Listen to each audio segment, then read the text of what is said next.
Hello and welcome back, beautiful people, into another video. In this video, I'm going to show you how you can turn off automatic updates on Windows 10. So without wasting your time, let's start this video. In search, type services.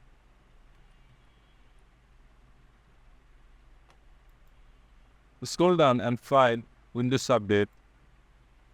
You can see in here, double click on it and step up type. We need to change this to disable this, and in recovery you need to change this also to take no action. Click on apply and OK. After that, I'm going to close this. Now press Windows plus R. Type here gpedit.msc. Type this and click on OK. After that, go to administrative template. Go to Windows Component.